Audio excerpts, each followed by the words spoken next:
Welcome to the Lessons from the Tank podcast. This week, I am talking to Skylar Bennet from Tough Apparel. And this is a little bit different. We're going to talk about how faith can help you persevere through some of the tough times in your journey. Check this out. Skylar, thank you so much for being on the podcast today. So, Absolutely. Yeah, by the way, I just rewatched your episode. I have to say that I bet you in all of Shark Tank history, you are the only people that had a grown man in a baby costume suck on a tie. So you have to be a first in Shark Tank history. I hope so. That's what we were going for. That was our only goal. I remember like when the producers were going like, hey, you need to have like a, something that catches everybody's attention and stuff. And I'm like, I make window screen. Like I don't have anything, like the year that I shot, you had like the Kapow guy who like had the suit on and he ripped it off and he had the Superman. And I'm like, I don't have anything, man. I got a black t-shirt. So good job there. Thank you. You guys did a great job. I was really impressed with the energy that you guys brought and everything. So, but hey, before we get into all that, what is your product for the people that are listening that may not have caught your episode? Tell us a little bit about your product. Absolutely. So, Tough Tie is what we went on Shark Tank as. The actual name of the company is called Tough Apparel, but our staple product, what we started the company with, are neckties, right? But just like the name implies, they're not normal crappy neckties. They're very, very, very, very durable. So we've taken a different approach to how we manufacture them. We actually manufacture them here in our space here in Mesa, Arizona. And so they're fully machine washable. They're liquid repellent. They have all these features that make them just more durable to stand up to everyday life. And so that's what we took on Shark Tank. But then since then, we've expanded it into button-up shirts and socks and ratchet belts. And we've really kind of expanded into a full apparel company. Wow, that's fantastic. And I'm a black t-shirt guy. I don't wear a lot of ties, but before I started Flex Screen, I was dress shirt and tie. I was a sales guy that went out, and I have to tell you that having a durable tie back in those days would have been amazing because I always had to have an extra. Like I was I'd travel, so it wasn't like you could trust that you weren't going to spill something on it or that it wouldn't look all frayed or whatever the case may be. And of course, you couldn't machine wash them. It's not like you could throw it into laundry at the hotel. So awesome, man. It was definitely a need that you guys filled there. Thank you. So if I remember correctly, you guys, it was birthed out of you and your partner, Kevin? Yep. Yes. Okay, good. Got it. I don't have any notes in front of me. So you and Kevin, being young professionals with kids, that this just became one of those needs that you saw in your own life that you said, oh, somebody else probably needs this too. Am I correct? Yeah. No, you hit the nail on the head. We've worn ties our whole lives. We grew up in a church where you wear a tie every week, right? And then we ended up serving missions for that church where you wear a tie every day for 2 years. Wow. And then we got into real estate where we once again wore ties.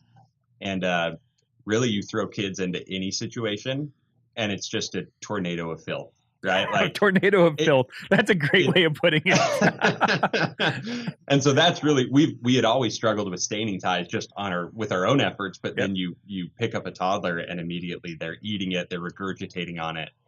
And so that's when it became apparent that, look, there actually is a need to have a more durable tie. And we knew it wasn't just us. So we kind of got to work and figured out how to make one and went from there. So you guys have expanded beyond just ties. The ties are cool, but you also showed some socks and some custom stuff too, which was really interesting. We might be ordering some Flex Screen socks here. My daughters would freaking kill for some Flex Screen socks. But now you're into more products too, right? Yeah. So our goal really is to become a full-fledged apparel company where everything we offer is durable and innovative for everyday situations, right? Like you don't want to wear something that's super durable but super uncomfortable. Right. So we want you to feel like you're wearing normal clothes, but they just happen to be liquid repellent. They happen to be super stretchy. They happen to be stain resistant. All these things that help, but don't take away from the experience of just wearing normal clothes. Gotcha. So what are you into now? Like, what's your, like, what's, you have a couple new products. You have some on the horizon too? Yeah, absolutely. So we launched a button-up dress shirt last year that is phenomenal. The most comfortable dress shirt. We basically took athletic fabrics and materials and turned it into a dress shirt. Oh, very cool. So those have been going like crazy, and we're working on slacks next. And that'll kind of complete the professional apparel side of things, but we probably won't stop there. This is actually a Tough Apparel shirt. Okay. So we started to experiment with a little more of the crazy, fun, more casual stuff.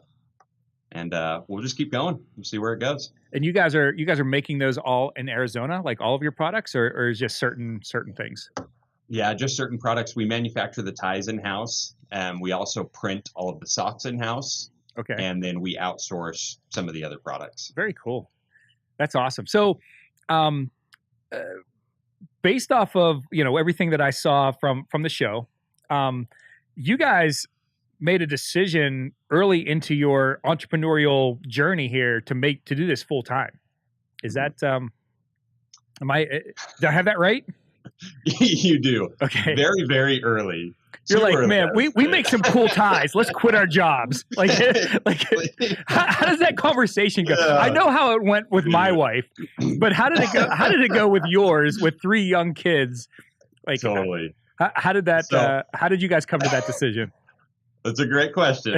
So it's funny. It's actually it is a cool story. We like to try to be pretty spiritual, right? Yeah. We try to pray about things. We try to be in tune with whatever you want to call it, right?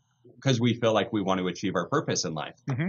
And so sometimes that leads to us doing crazy things. So we were both full-time in commercial real estate, and this was kind of a side hustle. And I had flown to Albuquerque, that's where our manufacturer was at the time. Was there with the manufacturer all day. They had just like dialed in our prototype, and it worked. Like it was a really good sample tie. And I got back to my hotel room that night, and I felt very strongly that, hey, you really need to commit to this. Like you got to jump in feet first, because if this is going to work, if this is going to turn into the opportunity that it needs to, you got to commit, and you can't dabble. So I literally picked up the phone and called my wife, and I was like, honey, I don't even know what to say, but I need to quit my job. I need to quit this real estate career that I've dedicated 3 years to building, and I'm finally making money. I got to quit. And she goes, okay, if that's how you feel, let's do it.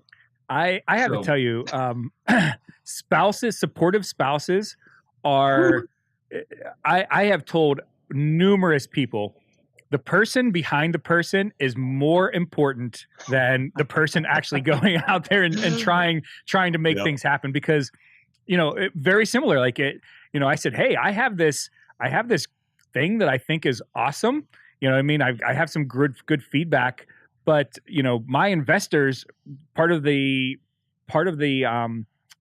investor package was I had to quit what I was doing. Like this had to be my 100% job. I'm like, that weird thing that I worked on in the garage for a little while that you couldn't park in the garage for all that time. Like I'm going to bet our livelihood on that. You good?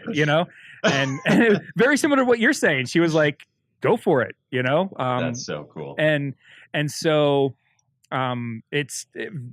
man, there's a lesson right there. Like whoever your partners are, whether it's a spouse or a financial partner, or whatever, your partners can make or break your company 100%. Absolutely. So your wife says, go for it. You guys are now in this full time. And did you guys apply for Shark Tank? How did you guys end up on the show? Yeah. So we actually applied. I think our business was like 3 months old when we applied, right? The first time. I want to say we had like $6,000 in sales. Like basically friends and family, right? Had been like, yeah, I'll buy one of those. Yeah, sure. But no problem. So we're like, cool, we've made it. Like, let's apply. So we applied, and we actually got pretty far in the application process. We were talking to producers. We were going down that path, and then obviously they cut us, right? Like, oh, you guys, you're not even a business yet. Like, what are we doing? So we gave up for about a year and a half, and then we started to get some good traction. And it's funny, most of our customers were saying, hey, why aren't you guys on Shark Tank? Like, this seems like a good fit. Right. You guys are crazy, energetic. Like, the product's cool. Like, why not try? And we're like, well, we did once, but okay, let's do it again. So we did it again, and we got all the way through. That's fantastic. So, first of all, again, I'm not sure that I could have went through that process and then like they say no and then be like, oh, all right, well, let me stick my head back in that hole again. so good for you guys that you're able to, we're willing to do that. But so you get all the way out there, you fly out to LA. How in the heck did you guys get as much energy? I was scared to death. I mean, first of all, I was by myself, so I didn't have like that person, but I'm sitting there like, don't throw up. So there was everything in me just to make sure that, my dinner from the night before didn't come up. But you guys came out like full of, is that your personality or is it like your personality times 10? Like what did we see on the air there? That's a great question. I think that's Kevin's personality. Okay. Honestly, Kevin, he maybe dialed it up from like a 12 to a 13. Okay. I'm usually like a solid 5. Like I'm a pretty like mild-mannered, even-tempered dude, and I had to like crank it up to match his energy because he's constantly at that level, and I knew I couldn't be the one that was like rah rah rah rah rah rah rah. So yeah, but we practiced like crazy, just like you did, right? You practiced over and over, and we finally we got to the point where it was natural to just talk and yell really loud and be energetic. Yeah, it was funny because I tell the story all the time. Like, and again, if you're listening, just to give you a little bit of understanding, the producers help you with the first like 2 minutes of your presentation. It's the pitch. It's the hi Sharks. This is Joe from Pittsburgh, Pennsylvania. Like they help you with that. But then it's all you. Like then it's the Sharks. It's real world interaction. But that first part, the producers make it seem like that is it. Like you have to nail this. This has to be so. Like I flew from Pittsburgh to LA, listening to myself in my headphones, doing the pitch over and over again because I'm like, I don't want to mess it up. But you guys seem like you just nailed it. Like you just had it. And then the adult baby comes out, which was, I'm like, whoa, okay. We really wanted him to be in a diaper. We tried real hard to get rid of the onesie. Let's go full diaper. He wouldn't have it. Wouldn't do it, huh? So that was a buddy of yours? Yeah. So he actually works for us. That's awesome. So I think he was like 3 weeks into the job when we said, hey man, you're going to be a man baby on national television. You good with that? And he's like, all right, cool. Let's do it. I'm not sure that I could get anybody in my team to be like, all right, Lori wants to do another special here. So, but I need one of you guys to have a pacifier. Like, you good? Exactly. so good leadership there that you found somebody willing to do that. But, all right. So you get through, you guys are full of energy, right? You're doing your thing. And, it seemed like, now, first of all, how long were you in there? Like, are you in there for, like, were you guys about an hour or so? It was about 45 minutes. Okay.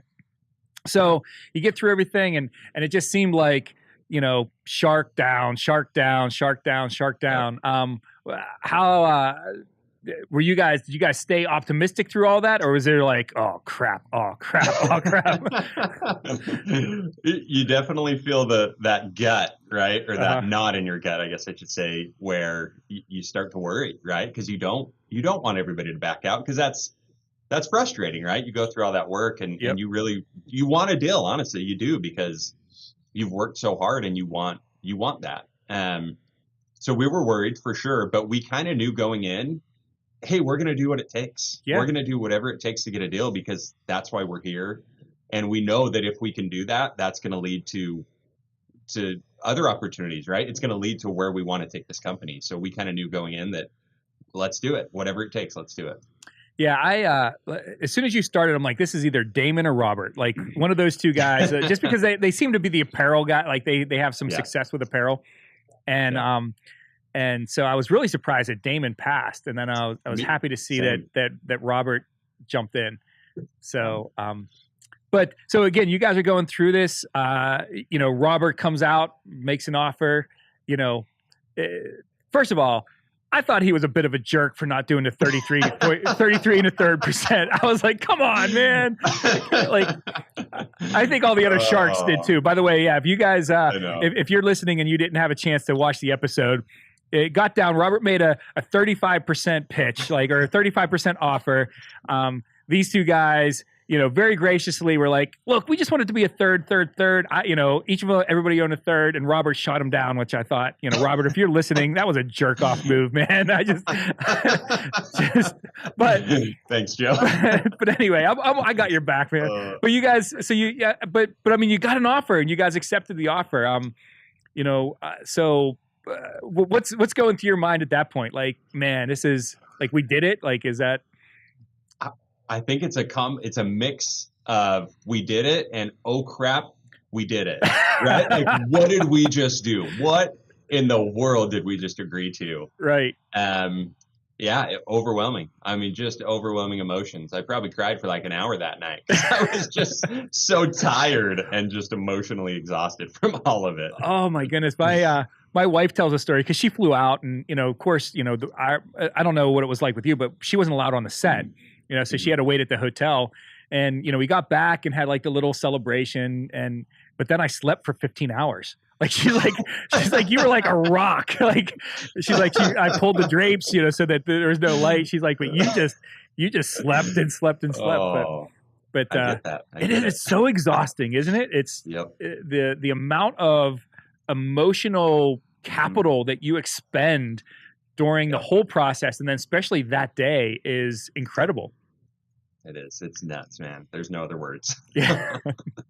So it worked out great for you. So now you're into some challenges. I mean, one of the things that you and I talked about, before we started the podcast is you kind of got off the ground running here with the Shark Tank appearance, and then COVID hits and people stopped wearing ties, and people stopped wearing pants to work. I mean, let's be honest, let alone, suits and ties or ties.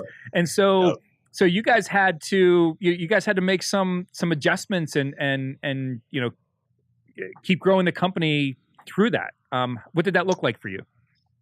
Yeah, it was brutal, if I'm being honest. It was really brutal. Because our episode aired literally right in the middle of COVID, right? I mean, we were in the middle of lockdowns and everything was shut down. And so it was kind of this bittersweet thing where we were so excited and we were so happy that it was airing. But at the same time, the world had changed, right? We lived in a world where, like you said, people weren't wearing ties, weren't wearing pants, let alone ties. Yeah. So it was weird. It was good. Like, we still grew a ton. It was still incredible exposure, but we definitely felt that pain of living in a different economy where our products at the time didn't make quite as much sense for a lot of people.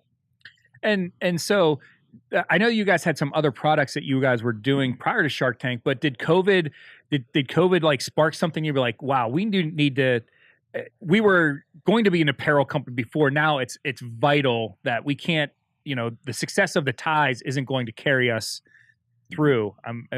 Was that something that did spark in you guys? It did, absolutely. In fact, that's what sparked some of this stuff, right? The more casual wear, because we realized, what we do is great, but if nobody wants it, who cares, right? You can make the best product in the world, and if it's not solving a problem, there's no need for it. So it's definitely kind of expanded our strategy and opened our eyes to where else we can take the technology and the things that we do with ties and dress clothes and apply that in other areas of apparel, and it's helped a ton. Right. So one of the things that again, we want to put out some lessons for some of the people that are listening. One of the things that you and I talked about was how important perseverance is, and I'm sure COVID is it was probably a lesson in perseverance for a lot of different industries. But how have you guys from the time you started this, you essentially telling your wife that you're going to go and do this, and you guys partnering. How important has perseverance been to your success? I think it's the most important factor of our success. If I'm being honest, it's not it's not experience, it's not skills, it's not know-how, it's not connections.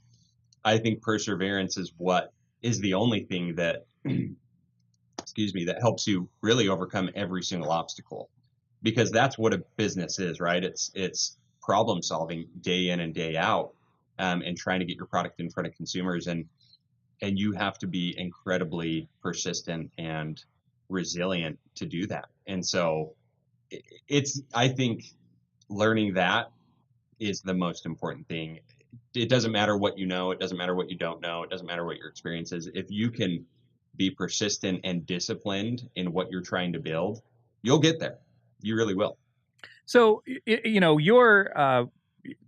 it sounds like some of your perseverance comes from faith, your faith in God. And, but where else do you get that from? Because it's, again, there's one thing to say, or to say, or to think that, hey, there's a reason that I'm doing this. And we're, a lot of, our leadership team, we're all Christian guys. We believe that there's a reason that we're successful as well. Very similar to what you guys have, but there's also some internal things as well. Like, it's one thing to say, hey, like, this is, we think that this is something that is divine, or divinely inspired, or however you want to describe it. But there's also, that doesn't take you through everything every day. Or maybe you do. Maybe your faith is a lot stronger than mine. But I needed to go other places a lot of times. But for you guys, I mean, what does that look like for you? I mean, a challenge comes up and you're like, oh, what do we do now? Like, how do you guys process through that? Like, what's your That's a great question. I think being in a good partnership helps, right? It's Kevin and I, and it has been since the beginning of the company, and we've been lucky to have a strong partnership where we can lean on each other when we need to, because it is hard and you do get down. And like you said, sometimes you don't have enough in you to make it through those challenges. And so I think that's part of it, is having good, strong people around you who can buoy you up. Yeah, gotcha. Boy. That'll be an outtake. They'll be like, boy.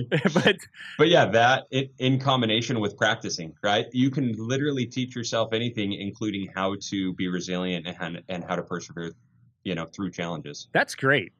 Because that is one of those things that people, I don't think that entrepreneurs or talk about that enough, that there is practice. Like, you have the small obstacle, you overcome it, that allows you to understand that you can do the next size up and the next size up. And so by the time you get to the big one, where you're like, wow, this is a big problem, you're like, well, I solved that one yesterday that was kind of, not quite as big, but it wasn't as this doesn't seem so daunting anymore. So that's actually a great, that's something that I had never thought of. And that's, but back to the, the buoying of people in your life. Do you have, like, for my business side, I've never grown a company, like this. I mean, there's certain times where I'm like, I have no idea what I'm doing. There's certain times, like every day, I'm not talking about like as a general statement, like literally it's like, okay, at 9:30, I'm like, well, we're making this up again. All right, great. Right. But I do have great people in my life, not just my partners, but also, again, mentors.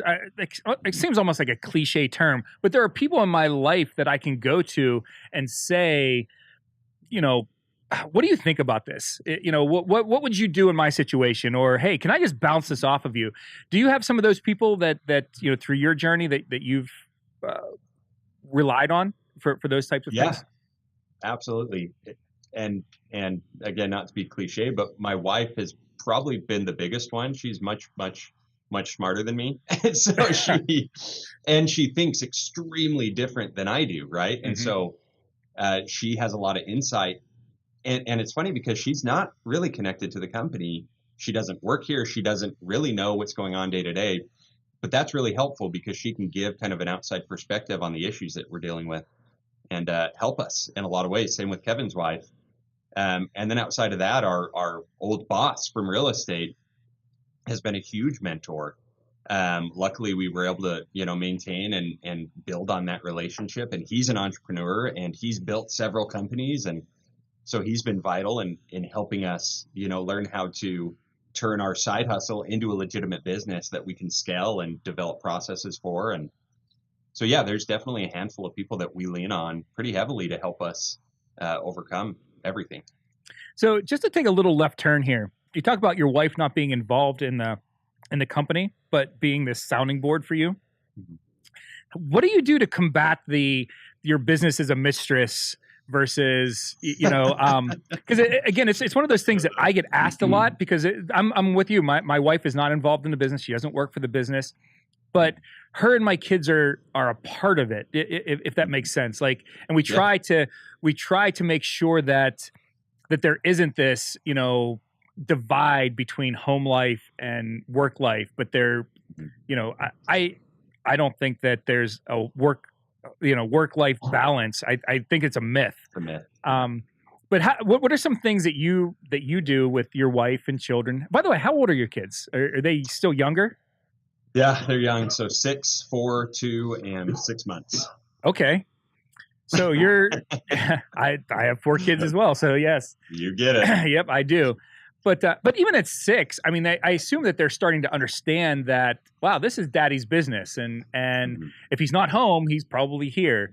And so, like, what are some things that you guys do to combat any sort of jealousy that happens or any sort of, things like that?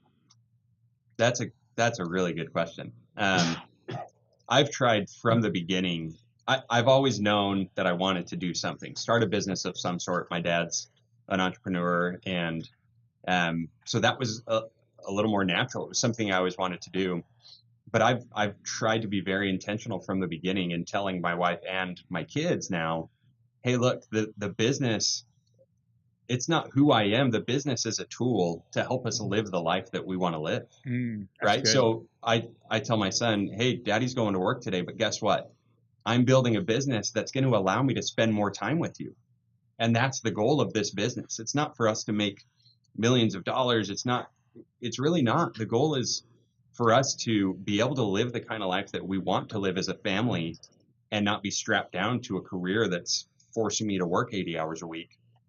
I work a lot, I really do, but I also take a lot of time off to be with my family and to go on trips and to do the things that we want to do as a family because the business supports my lifestyle, not the other way around. That's really good. So it's been good. I think Kevin and I both have always had that mindset, and it's allowed us to keep first things first. We I have a chance to talk with a lot of entrepreneurs and people that want to start a business. Like, look, if you're trying to start a business so you work less, like, go do something else. Like, it is not that.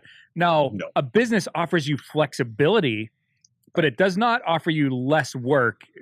Typically, you're not, I see like the people like, hey, let me tell you how to start a business and you only have to work 3 hours a day. Like, okay, great.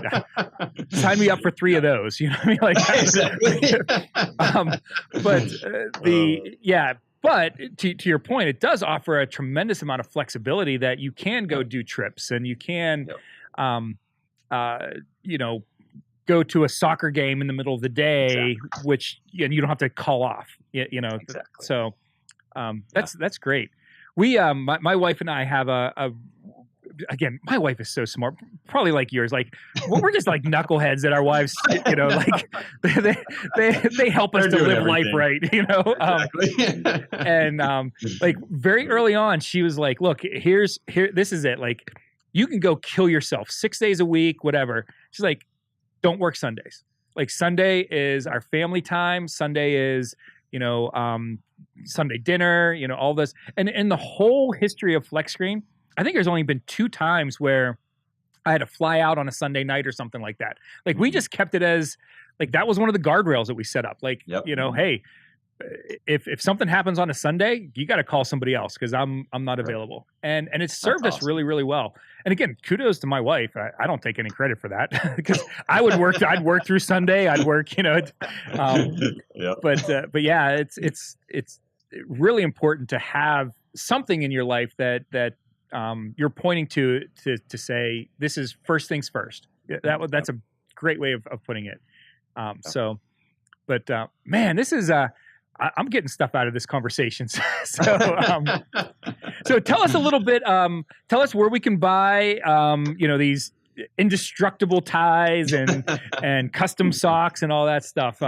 What's the best place for us to go to do that? So toughapparel.com, spelled out TOUGH, APPAREL. I think that's how you spell apparel. It's a weird word. But yeah, head over to the website. Everything's on there. Like you said, you can actually customize your own ties and socks right on the website through that product there. So lots of fun stuff. Again, everything we sell is ridiculously durable. It's been tested in many, many ways. So yeah, check it out. By the way, I can't believe you guys got the URL Tough Apparel. That is a great URL. Holy cow. Very lucky. Yeah. We were the Tough Tie originally. And when we realized we were going to expand, somehow, some way, Tough Apparel was available. And we bought it about 2 years before we transitioned to Tough Apparel because we knew, like you said, it was going to be valuable. Yeah, like my goodness, like that is like, is that one of those like you looked at it like it's freaking available? Like, we can actually buy this. It was. What's funny though is I think we paid like $600 for it, which is nothing, right? Like for a good URL, it's nothing. But at the time, we're like, how are we going to pay for this? And like, oh my gosh, that's a lot of money, but. Hey, it was worth it.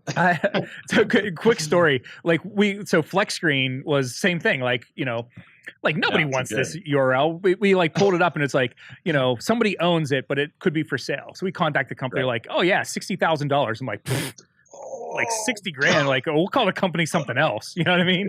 And, so we went with the .net for a long time because it was, you know, 38 cents. You know what I mean?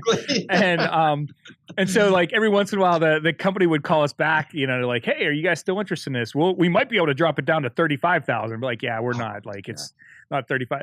And then it got down to, it was like $3 grand. And I'm like, $3 grand. Like it's kind of like that's in our you're like, I could justify it, but then it was the same thing. Like at that time, I'm like, we didn't have $3,000. You know what I mean? Like, like, well, I guess I don't pay myself this month. You know? And, so we had to like do the installment plan for the $3,000 for our .com. But awesome. But yeah, Tough Apparel. That is a great URL. But anyway.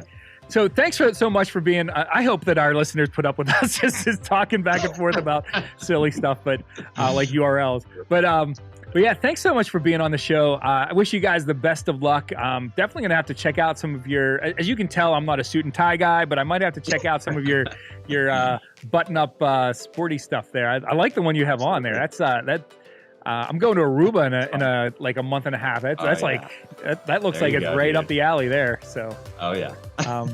But thanks so much for being on the show, and I wish you guys the best. Hey, likewise. Thanks, Joe. Appreciate it, man. Thank you so much for tuning in to another episode of Lessons from the Tank. If you got value from today's podcast, we encourage you to subscribe to the podcast so you're notified when a new episode is posted. If you'd like to support our podcast, we encourage you to review it and share it with a friend. Thank you, and we'll see you on the next episode.